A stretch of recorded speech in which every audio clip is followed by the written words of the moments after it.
우리가 말씀을 듣고 그 말씀이 내게 들어오셔서 내 안에 기록이 되시고 그 기록된 말씀이 나로 하여금 깨닫게 하시고 가르치시고 나로 하여금 움직이게 하시는 데까지 우리가 이르러야 하는 것입니다. 주일날 와서 우리가 예배합니다, 찬양합니다, 아무리 우리가 외친다 하더라도 내가 신령과 진정으로 하나님께 드리는 소리가 아니라면 그것은 울리는 꽹과리의 눈과 불과한 것입니다. 우리는 연약하기 때문에 쉽게 넘어갈 수 있습니다. 그런데 우리가 말씀을 찾고 깨달으면은 우리가 달라지게 되는데요. 무엇이 달라지냐 하면 상심하는 마음에 회복되는 그 시간이 점점 단축이 됩니다. 우리가 어떤 말을 들었거나 어떤 행동으로 인하여 또는 환경으로 인하여 쉽게 우리 마음에 상처를 입을 수가 있어요. 그런데 그것을 회복하는 것이 아주 중요한 것입니다. 그 회복하는 것을 하나님께서 말씀으로 우리에게 주장해 주시는 것입니다. 그래서 우리가 말씀을 깊이 상고하고 말씀 안에 생명이 있고 영생이 있는 것들을 우리가 알기 위해서 2000년 전 사람들부터 오늘에 이르기까지 수도 없이 성경을 상고하는 것입니다.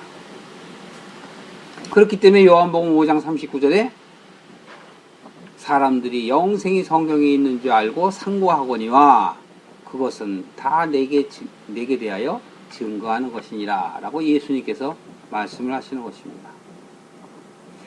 오늘 저희가 마태복음 7장을 볼 텐데요. 7장을 보시기 전에 저희가 좀 정리를 한번 해보겠습니다. 마태복음 1장은 성경 전체를 얘기하는 것입니다. 마태복음 1장 1절에 보면 아브라함과 다윗의 자손 예수 그리스도의 세계라 이렇게 시작됩니다. 그러고 나서 예수님의 족보가 쭉 나오고 후반절에 가면 그 마리아를 통해서 예수님께서 이 세상에 오시게 되는 배경이 기록되어 있습니다. 자, 바로 이 마태복음 1장 1절 그 한 절이 성경의 내용을 다 담고 있는 것이에요. 창세기 1장 1절에 보면 어떻게 되어 있습니까? 하나님께서 세상을 창조하시니라. 그 1장 1절에 다 담겨 있는 것이에요. 이 마태복음은 우리가 복음이 시작되기 이전에, 즉 우리가 복음을 받아들이기 이전에 하늘의 세계가 어떻다라는 것을 우리에게 보여주는 거예요. 그래서 한마디로 처음에 딱 얘기하는 것이 귀납적 방법으로 미리 얘기해 주는 거예요. 아브라함과 다윗의 자손 예수 그리스도의 세계라. 그러면 그 세계에 대해서 설명이 쭉 나오겠죠. 자, 우리가 여태까지 쭉 봐왔던 것입니다. 리마인드 하시기 바랍니다. 자, 예수님께서는 구약과 신약의 그 건널목에 와서 서 계시는 것이에요.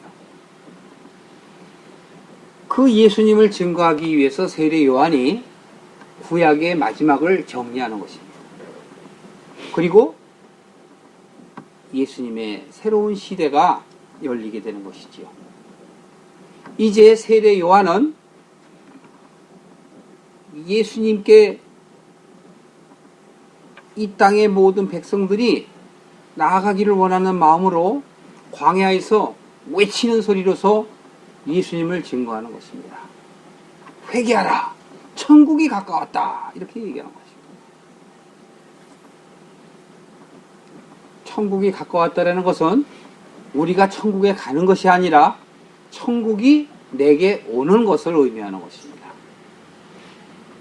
여러분, 내가 죽으면 천국에 간다 라는 것은 내가 가는 곳으로 여러분 생각하시죠. 그러나 성경에서 말하는 천국은 우리가 가는 것이 아니고 오는 것입니다. 오는 것. 하나님의 나라가 내 안에 오는 것이 바로 천국이 내게 오는 것이죠. 그래서 그 천국이신 예수님이 이 세상에 오신 것을 사도 요한이, 죄송합니다. 세례 요한이 그것을 증거하는 것이죠. 자, 이제 예수님이 바로 오실 것이다. 그러니 정신 차리고 내 말을 들어라. 회개하라. 이런 것이에요. 그 회개하라는 건 무엇일까요? 여태까지 해왔던 모든 생각과 행동들을 바꾸라는 것이죠. 자, 우리가 마태복음 2장에 있어서는 예수님의 탄생과 더불어서 선지자들이 예언한 것들에 대해서 예수님께서 그 예언한 사실을 확증하는 그러한 내용들이 되겠습니다. 그래서 애굽에 예수님께서 내려가셨다가 나사렛으로 다시 돌아오게 되는 성경에 예언되어 있던 일들을 확증하는 것들이죠. 3장에서는 세례 요한과 예수님의 만남의 내용이 되겠습니다. 세례 요한과 예수님의 만남은 세상 사람들이 예수님을 알 수가 없기 때문에 세례 요한을 보낸 것입니다. 세례 요한이 바로 사람들과 예수님과의 사이에 다리가 되는 것이죠. 세례 요한은 예수님을 알고 있었습니다.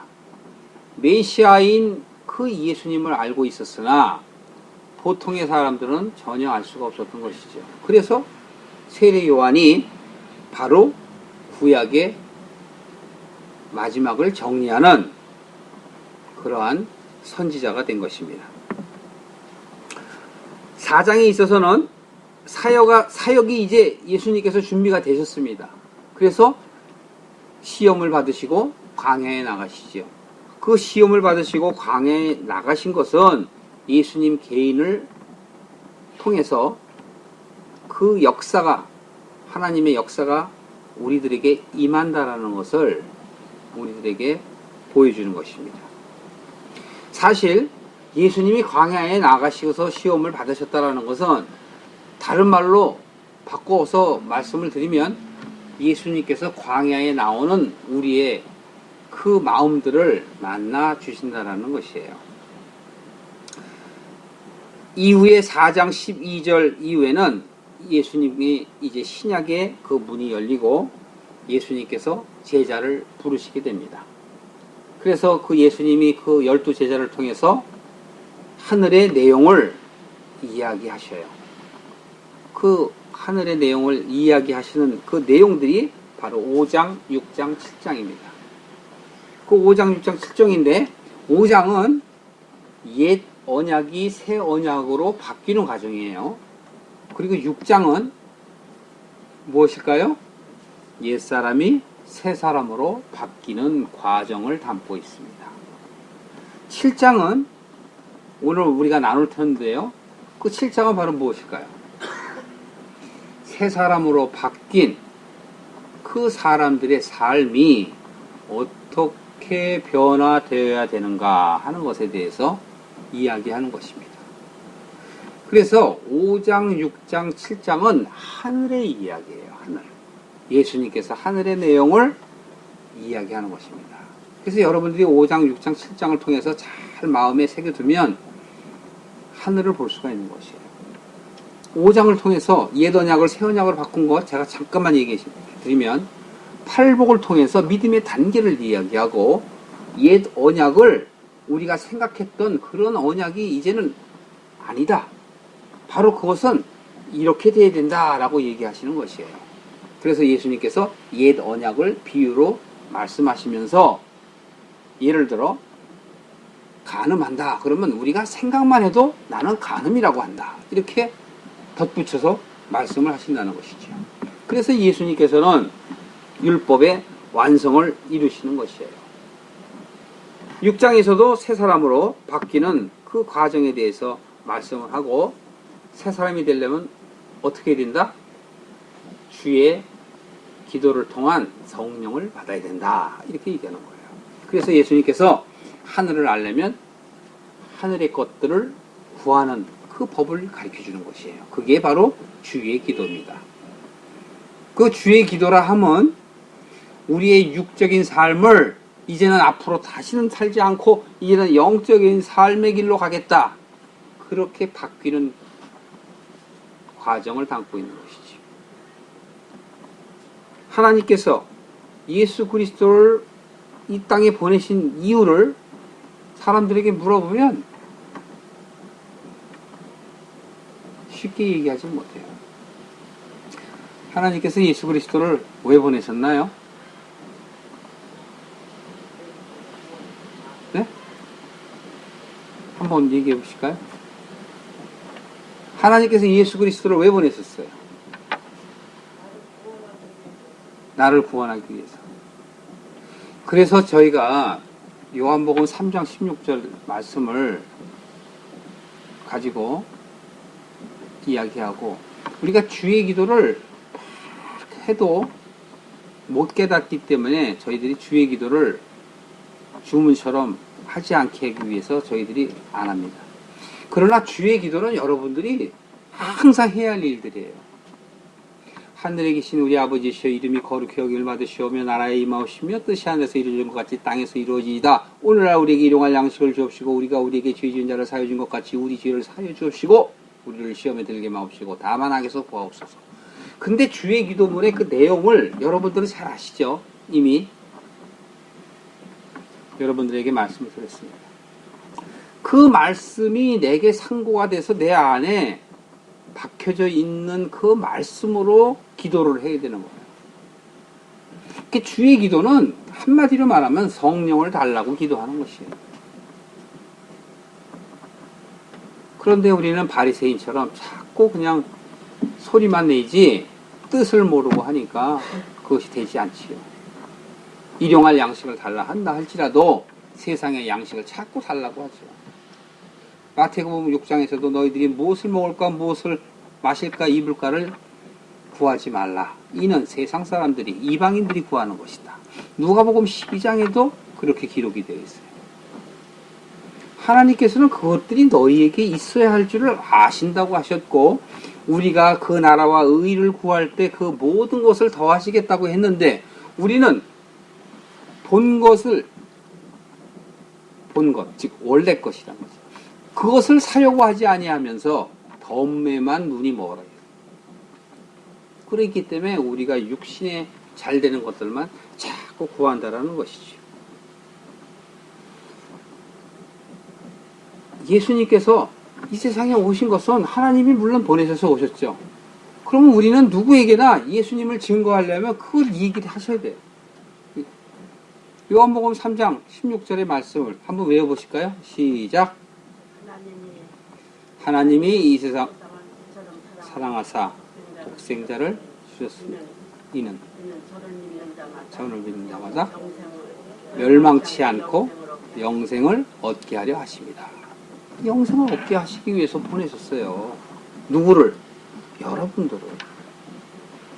여러분들을 위해서 영생을 얻게 하셨어요. 근데 여러분들이, 우리 참된교회 교인들은 3장 16절의 말씀을 그냥 그대로만 아시면 안 돼. 거기에 나온 말의 내용을 완전히 이해를 하셔야 되는 거예요.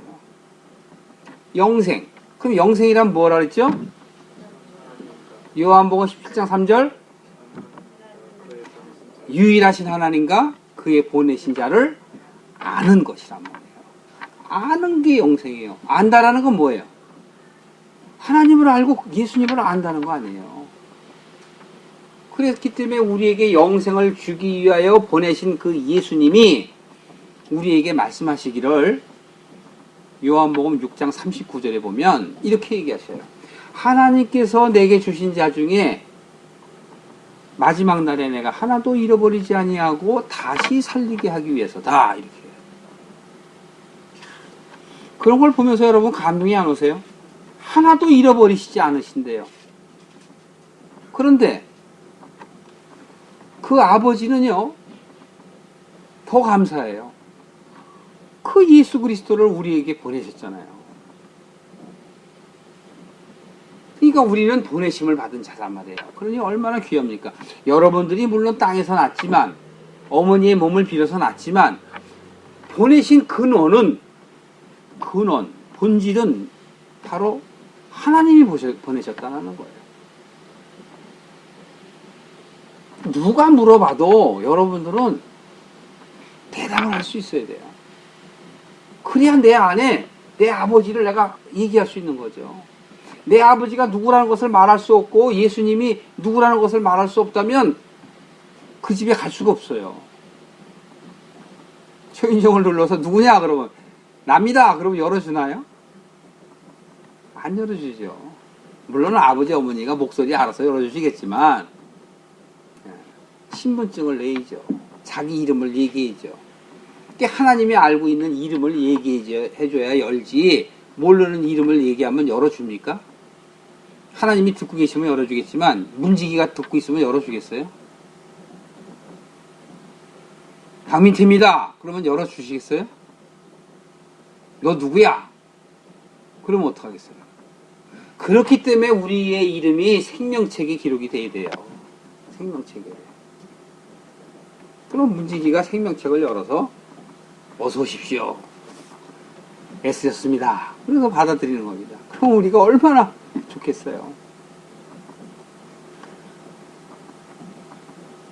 이 마태복음 7장에서는 지금 그렇게 변화된 새 사람으로서의 너희들이 삶이 어떻게 되는가, 바로 그거를 우리에게 보여주는 것이에요. 자, 성경책을 열어보실까요? 마태복음 7장 1절부터 5절까지 오늘 나누겠습니다. 자, 찾으셨으면 함께 봉독하실까요? 시작. 비판을 받지 아니하려거든 비판하지 말라. 너희의 비판하는 그 비판으로 너희가 비판을 받을 것이며 너희의 헤아리는 그 헤아림으로 너희가 헤아림을 받을 것이니라. 어찌하여 형제의 눈 속에 있는 티는 보고 내 눈 속에 있는 들보는 깨닫지 못하느냐. 보라, 내 눈 속에 들보가 있는데 어찌하여 형제에게 말하기를 나로 내 눈 속에 있는 티를 빼게 하라 하겠느냐. 외식하는 자여, 먼저 내 눈 속에 있는 들보를 빼어라. 그 후에야 밝히 보고 그 형제의 눈 속에서 티를 빼리라. 자, 지금 7장 1절부터 5절까지는 다른 사람들을 비판하지 말라, 판단하지 말라, 이런 내용이에요. 그리고 6절에 보면, 6절부터 7절 그 사이에 보면 거룩한 것을 개에게 주지 말라. 거룩한 것. 여기는 말씀을 얘기하는데요. 거룩한 것을 주지 말라. 그 다음에 그 거룩한 것을 주지 말라라는 건 뭐냐면 거룩한 것을 귀히 여겨라, 그런 얘기예요. 그 다음에 7절부터 12절까지는 뭐하냐면 구하라, 찾으라, 두드리라, 그 얘기입니다. 이 구하라는 것입니다. 그리고 13절부터 27절에 보면 27절까지 뭐냐면 반석 위에 교회를 세워라. 반석 위에. 교회는 나를 얘기하는 것이에요. 반석은 예수님을 얘기하는 거고 반석 위에 집을 지어라. 바로 이런 얘기입니다. 그리고 28절 29절에 보면 어떻게 되냐면 그렇게 하면 즉 권세 있는 자가 된다. 하나님의 말씀을 우리가 받아들이고 우리 안에 그것이 신비에 새겨지면 우리가 이렇게 된다. 따라서 우리의 삶은 첫째, 오늘 은혜를 나눌 것은 뭐냐? 뭐예요? 판단하지 말라입니다. 판단하지 말라. 우리 성경에 지금 이렇게 여러분들이 보시는 것처럼 1절 한번 보세요. 비판을 받지 아니하려거든 비판하지 말라. 너희의 비판하는 그 비판으로 너희가 비판을 받을 것이요 너희의 헤아리는 그 헤아림으로 너희가 헤아림을 받을 것이니라. 결국은 무엇일까요? 내가 하는 행동 그대로 하나님께서 되돌려 주신다라는 것이에요. 심은 대로 거둔다라는 것입니다. 우리가 지금 현재 마태복음 7장 1절 2절만 봐서는 여러분들이 잘 모르시겠다면 로마서를 한번 보기로 하겠습니다. 로마서 2장 1절로 3절까지를 한번 보실까요? 로마서 2장 1절로 3절까지. 자, 찾으셨습니까?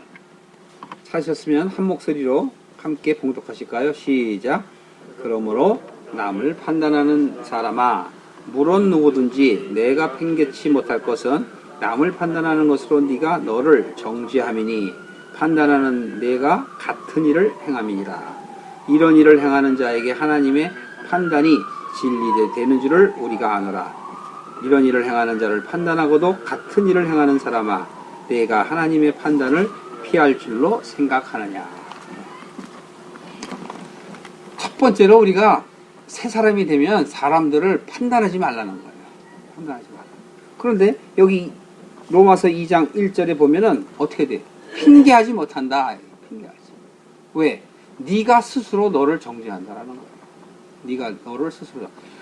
이 말씀은 왜냐면 우리가 하나님이 안 보시는 줄, 안 보이시는 줄 알고, 예? 우리 손을 들어서 눈을 가리고 하늘 안 보인다라는 거하고 똑같은 얘기예요. 다 백일하에 다 드러나는 것이에요. 다 안다라는 것이에요. 그런데 여기 2절 보세요. 이런 일을 행하는 자에게 하나님의 판단이 진리대로 되는 줄을 알아라 이거예요. 심판받는다라는 것이에요. 하나님의 진리. 하나님 앞에서는 우리가 드러나지 않는 것이 하나도 없다라는 것이에요. 우리가 숨어서 하는 것, 골방에서 남에게 얘기하는 것, 다 들으신다라는 거예요. 다 아신다라는 것이에요. 여러분이 귓속말로 소곤소곤 하는 것까지도 다 아신다라는 것이에요. 그렇기 때문에 우리가 법적으로 세상법이 우리를 구속하는 것은 우리가 죄고, 구속하지 않는 것은 우리가 죄가 아니라고 얘기한다면 그것은 하나님 앞에서 어리석은 자가 되는 것이지요. 로마서 14장을 한번 보실까요? 로마서 14장 그 뒤쪽에 보셔서 1절 2절 한번 보시겠습니다. 로마서 14장 1절 2절 제가 봉독해 드릴게요. 믿음이 연약한 자를 너희가 받되 그의 의심하는 바를 비판하지 말라. 어떤 사람은 모든 것을 먹을 만한 믿음이 있고 연약한 자는 채소를 먹느니라. 먹는 자는 먹지 않는 자를 없이 여기지 말고 먹지 못하는 자는 먹는 자를 판단하지 말라. 이는 하나님이 저를 받으셨음이니라. 자, 무슨 말씀일까요? 내가 믿음이 있다고 믿음이 없는 자를 판단하지 말라. 자, 보십시오. 2절 한번 보세요. 어떤 사람은 모든 것을 먹을 만한 믿음이 있고 연약한 자는 채소를 먹느니라. 성경에서 얘기하는 채소. 갑자기 왜 채소가 나왔어요? 갑자기. 바울이 왜 갑자기 채소를 얘기했을까요? 창세기 1장에 보면 씨 가진 열매 맺는 채소를 사람들이 먹게 돼 있어요. 짐승들은 뭘 먹게 돼 있어요? 채소를 먹게 돼 있어요. 바로 성경에서 얘기하는 짐승은 믿음이 연약한 자, 믿음이 없는 자를 이야기하는 것이에요. 여러분, 여자가 남자 이렇게 싫어하는데 싫어하는 남자가 와갖고 자꾸 추근추근대면 뭐라 그래요? 짐승 그러잖아요. 추근추근대면 짐승 그러잖아요. 아니, 안 해보셔서 모르는가.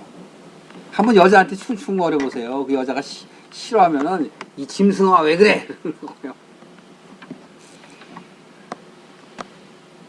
연약한 자가 먹는 게 채소다. 지금 얘기하는 것이 뭐냐면 말씀이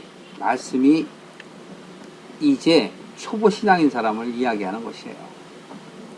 그런데 왜 그런 사람이라 할지라도 우리가 비판하거나 판단해서는 안 된다 하는 것이 바로 그 뒤에 나와 있어요. 하나님이 3절에 보면 하나님이 저를 받으셨음이니라. 다 하나님의 사람이라는 것입니다. 믿음이 연약한 자나 믿음이 세서 단단한 식물을 먹는 사람이나 씨 가진 채소를 먹는 자, 과일을 먹는 사람이라 할지라도 또 연약해서 채소밖에 못 먹는 사람이라 할지라도 하나님께서 저를 받았습니다. 이것은 제가 모두에 말씀드린 것처럼 하나님이 보내신 자라는 것이에요. 하나님이. 그런데 하나님이 보내신 자를 함부로 우리가 어떻게 판단을 합니까? 그래서 판단하지 말라는 거예요. 우리는 한번 더 확실하게 넘기겠습니다. 야고보서 4장을 한번 보실까요? 왜 그래서는 안 되는가 하는 것에 대해서. 하나님이 저를 받았대요. 그럼 야고보서 4장 11절 12절을 한번 보실까요? 왜 여러분들이 판단해서는 안 되느냐 하는 것을 지금 하나님이 저를 받으셨습니다 하고 얘기했습니다. 그렇다면 왜 하나님은 그렇게 얘기하셨을까요? 11절 야고보서 12절 4장 11절 12절 함께 봉독하십니다. 375쪽 시작. 형제들아 피차에 비방하지 말라. 형제를 비방하는 자나 형제를 판단하는 자는 곧 율법을 비방하고 곧 율법을 판단하는 것이라. 내가 만일 율법을 판단하면 율법의 준행자가 아니요 재판자로다. 입법자와 재판자는 오직 하나이시니 능히 구원하시기도 하시며 말하기도 하시느니라. 저는 너는 누구한테 이웃을 판단하느냐. 자, 여기서 형제들은 누굴 얘기하는 거예요? 믿음의 형제들 얘기하는 겁니다. 믿음의 형제들을. 여기 지금 야고보서 4장 11절 12절에도 이렇게 얘기해요. 피차에 서로 비방하지 말라. 믿음이 있는 자나 믿음이 없는 자나 강한 자나 연약한 자나 단단한 식물을 먹는 자나 채소를 먹는 자일지라도 서로가 그렇게 판단하지 말라야 돼요. 교회에 좀 나와서 믿음도 없으면서도 괜히 겉으로 그건 이렇게 하는 게 아니야 저건 저렇게 하는 게 아니야 그런 말 하지 말라는 거예요. 드러나이는 보이는 것 갖고 얘기하지 말라 이거예요. 왜? 그 사람도 하나님께서 인치신지 않으니까. 그 사람도 믿음이 자라게 되면 너처럼 단단한 식물을 먹을 수 있지 않느냐라는 그러한 반증인 것입니다. 그래서 지금 이렇게 얘기하셔요.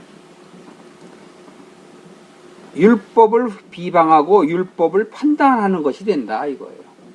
그 율법은 누가 만들었어요? 하나님께서 만드셨잖아요. 그 결국은 우리가 남을 판단하는 것은 하나님을 판단한다는 것이 돼요. 결국은. 여러분들이 우리가 입법자입니까? 아니죠. 우리가 재판자니까? 아니죠. 우린 뭡니까? 준행자예요. 하나님께서 정하시고 하나님께서 해놓으면 우리는 따르면 되는 거예요. 따르면. 그런데 우리는 따르려고 하지 않아요. 그래서 순종하지 아니하려고 그러고 자기 생각대로 살아가는 것이에요.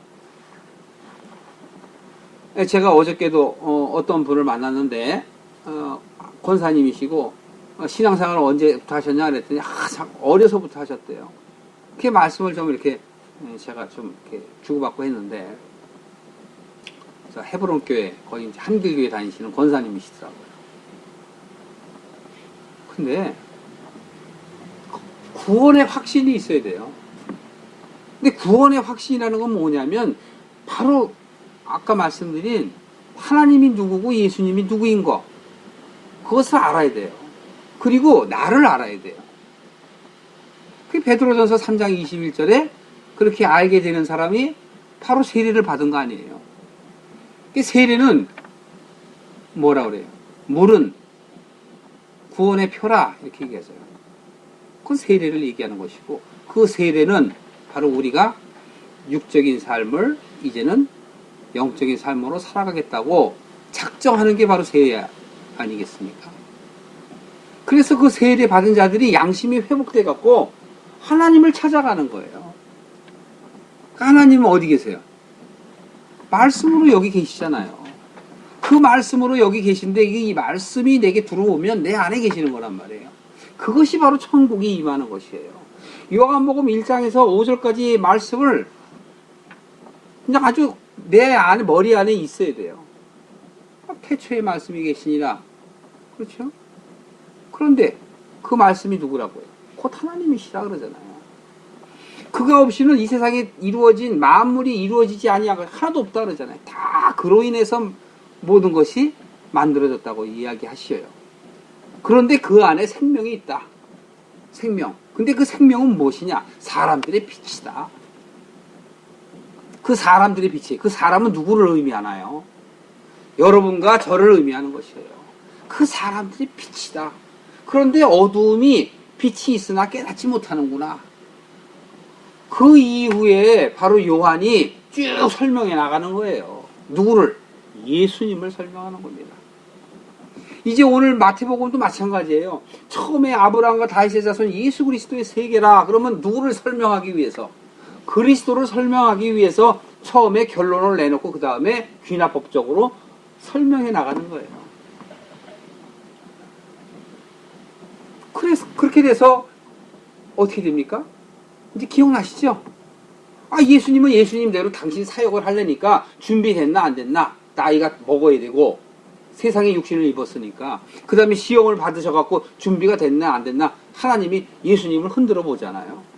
그 예수님이 준비가 됐으니까 예수님이 공생애를 시작하셔요. 여러분들도 마찬가지고 저도 마찬가지입니다. 처음에 우리가 예수 그리스도를 만나게 되면 이제 그때서부터 우리 이제 변화돼 가는 거예요. 그렇기 때문에 자꾸 옛 것으로 돌아가면 안 돼요. 그래서 6절 이후에 나오는 것이 바로 개, 돼지 얘기가 나와요. 왜? 도로 간다 이거지. 도로 가는. 그래서 도로 가는 세상적으로 육적으로 다시 돌아가는 그런 사람들에서 대해서 이야기하는 것입니다. 지금 현재 보세요. 3절. 어찌하여 형제의 눈 속에 있는 티는 보고 내 눈 속에 있는 들보는 깨닫지 못하느냐. 보라, 내 눈 속에 들보가 있는데 어찌하여 형제에게 말하기를 나로 네 눈 속에 있는 티를 빼게 하려 하겠느냐. 이렇게. 그렇기 때문에 내가 남을 판단하지 않는 것 그 자체가 뭐냐면 자기 자신을 돌아보는 것이에요. 내 자신을. 제가 하나님의 사람이 아닌 다른 사람이라 할지라도 우리가 인간관계를 맺는 것도 여러분 잘하는 방법은 뭐냐면 남을 비판하지 않고 남의 말을 잘 들어주는 사람이 대인관계를 잘하고 친구가 많아요. 친구가 없는 사람들은요 대체적으로 자기 고집이 세고 자기 주장이 강한 사람들이에요. 그런 사람들은 친구가 별로 없어요. 왜? 자꾸 부스러져요. 그런데 하물며 우리 형제라고 얘기하는 믿음의 형제들 안에서 우리가 자꾸 판단하면 되겠네. 그러니까 판단하지 말라는 것이. 그게 뭐냐면 내 눈 안에 있는 들보. 여러분 들보가 뭐예요? 집을 세울 때 기둥을 세우고 그 위에 얹어놔야 그 지붕으로 올라가지 않습니까? 집 질 때. 그게 바로 들보예요. 들보.